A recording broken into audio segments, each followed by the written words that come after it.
today is the day after the sales meeting. It was a long night out, so a bit tired, but we will do a Q&A session.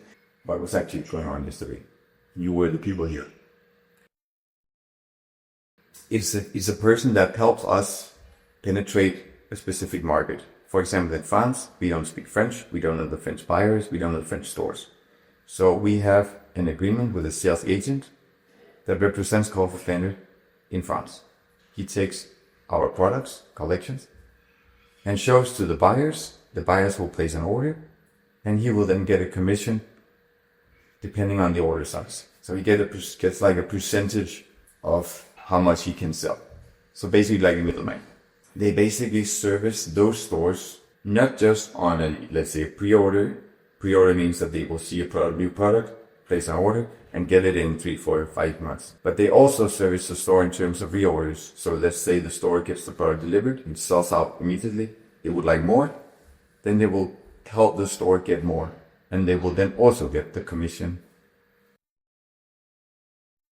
Having a lot of sales agents across different markets and different countries, they are all different people. They all have different ways of doing their business. But as a brand, you would want them all to treat your brand the same way. You would want them all to tell the same story. You would want them all to focus on the same things. You want your brand to be known for the same things in different markets. So yesterday here at the sales meeting, we were discussing and agreeing on the best way to approach the markets and how to tell the story of Call for Standard. It could be how to align on the unique selling points or the most important things that we want to tell the market. So in our case, it could be the price quality ratio. We provide a very, very high quality, the best in the world, for a very fair price. And that's very unique. That's why we can sell in stores next to the best brands in the world.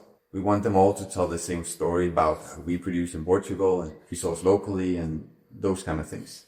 So you align with all the sales agents to make sure that the DNA of the brand and the values of the brand are being told and presented in the right way in the markets. You also want them to target the right kind of like level of stores, right? There are different kinds of stores. There are like, let's say, supermarkets at the bottom, supermarkets that sell clothes.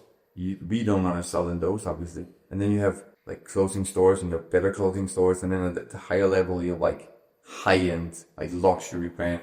And you got to figure out where you are.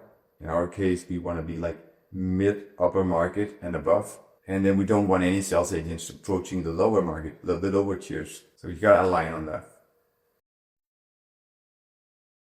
Most brands that start, whether that's fashion or jewelry or any other kind of similar consumer good, would start small, right? So you start trying to find independent stores that you feel aligned with, that you feel represent the identity of the brand, or you can build a strong brand. You will not start going to a large chain. So you're not going to work with someone like Walmart, for example, that has like, I don't know, how many stores they have, thousands. You start with independent stores. And therefore, to penetrate different markets and find all of these independent stores, you would need a sales agent or someone that can explain to the market like what actually goes on in that market. Let's say the smaller countries, you have only one. If you get into the bigger ones, we could say Germany, for example, you could have one, but you could also maybe divide the country in 3. But you have to be clear about that from the beginning. You could also, and that's why there are a couple of different setups, you could also have one. Let's say you give them one agent 15%, and then that agent were allowed to find sub-agents that then they would give 10% each. So they make like 5% of everything, and each of the other ones give 10%. I'm not a fan of that system at all.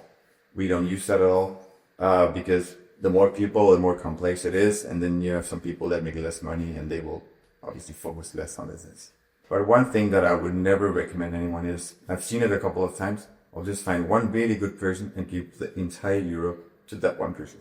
But then you're in the same situation as you were in the beginning as a brand, right? Because nobody speaks all languages in Europe, and there's all stores in Europe.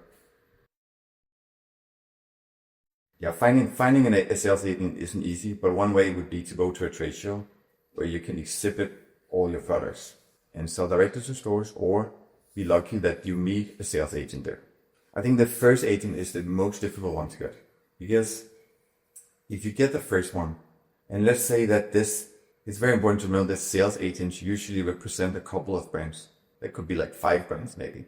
So a sales agent in France could, for example, represent Corp Standards, but they could also represent 3, 4 other brands. So if you find a sales agent, they also represent other brands. And because they represent other brands, they might know other agents as well.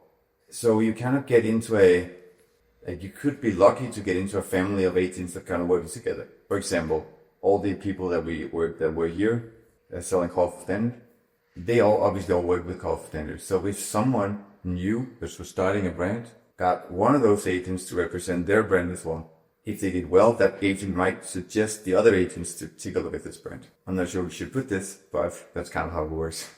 So what sometimes happens, if you go to a trade show and you have something unique, something new, you can be in a situation where there's a lot of agents that want your brand, because if there can only be one agent per country representing your brand, you want to be the first one, right? It's not cool to be come on day 2 and then the brand already signed with someone the day before.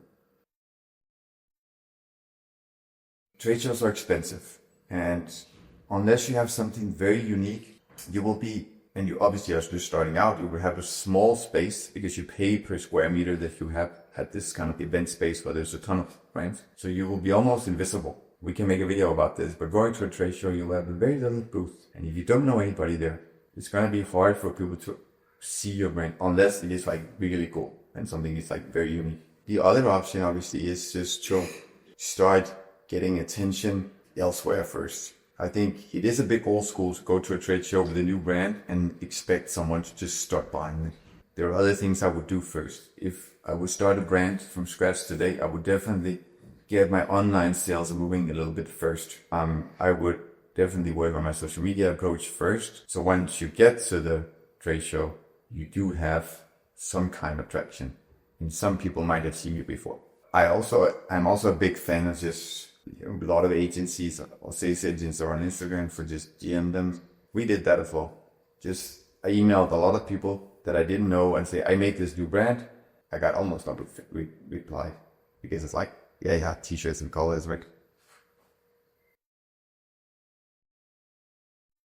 It depends on how kind of speed you want to have or how aggressive you are. But so there's nothing wrong with getting a sales agent on your second day. If you go to market and there's someone that wants to represent your brand in another region and you did not think of going to that region, it's basically a win-win, right? They get a new brand that might work well for them and you get someone to represent your brand in another market. And what that would do is that might help your orders, you will sell more, you might make more money, but it might also help you in production because you will have easier reaching production minimums of style. Like let's say this one has to be produced and let's say you have to do 300. The more countries that sell this one, the like here you are to reach the 300 minimum in production. But of course you have to watch out with your cash, the amount of cash, right? Because if you're so lucky that you get an agent right away and they present it to some stores and those stores really like it and they buy a lot, you might be so lucky that you're actually kind of unlucky because you will not be able to produce it because you don't have enough money. Or you might be able to produce it if you somehow found the money, but then you're so new to the business and the development of the product that you don't have time to iterate on the things. So maybe you produce a lot, you deliver it, but maybe the fitting is slightly off. Maybe there was an issue with the wash. Maybe there was something and you don't have time to fix it. You have time to learn and adapt. In that sense, take your time. Also because a lot of stores, they actually get more interested in the brand if you're like, this is the best brand in the world. I'm selling to all these stores. It's been going so well from the beginning. We just launched 6 months ago and we're in all these stores. But I'm sorry, you cannot buy yet. You have to wait. Then the stores will be like, okay, but it's really good. I want to join this kind of journey. But they're also professional enough saying that I have to wait because they don't want to disappoint me. So they will respect the brand. They will get more encouraged to get on board, right?